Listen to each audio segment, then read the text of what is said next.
Pozdravljeni, sem Eva Kržišnik z UNICEF-a Slovenija in v tem posnetku bomo govorili o posledicah opustitve integritete, torej neenakopravnosti, korupciji, ogrožanju demokracije in pravne države. Morda na začetku par besed o teh pojmih. Ko vsi ljudje nimajo enakih pravic, govorimo o neenakopravnosti.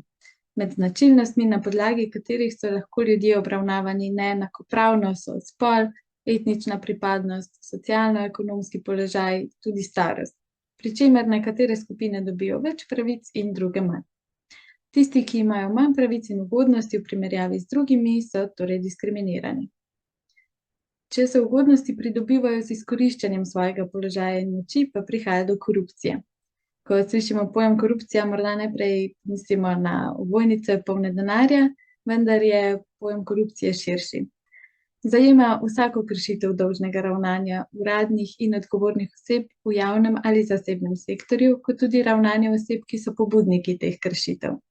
Gre pa predvsem za to, da osebe izkoriščajo svoj položaj moči za pridobitev lastnih ugodnosti in koristi. Posledično se zaradi korupcije neenakost in socialna delitev v družbi povečujeta, zmanjšuje pa se zaupanje ljudi v osebe na položajih ter zaupanje v demokracijo. Demokracija je politična ureditev z vladavino večine, ki varuje osebne in politične pravice državljanov. Sama beseda izhaja iz stare grščine in pomeni vladavino ljudstva. Danes pa demokracijo razumemo kot vrsto družbene ureditve, ki omogoča, da pri odločanju o temeljnih družbenih vprašanjih sodelujejo vsi njeni pripadniki, pri čemer obveljajo tiste odločitve, ki jih sprejme večina ljudi. Vodilo, kaj je prav in kaj narobe, v pravni državi predstavljajo pravna pravila oziroma pravne norme. Njihov namen je ohranjati red, demokracijo, čim večjo osebno svobodo in varnost. Ob tem načelo pravne države tudi državni in politični oblasti daje nalogo, da spoštuje pravna pravila, ki jih je sprejela, da torej deluje v skladu z integriteto.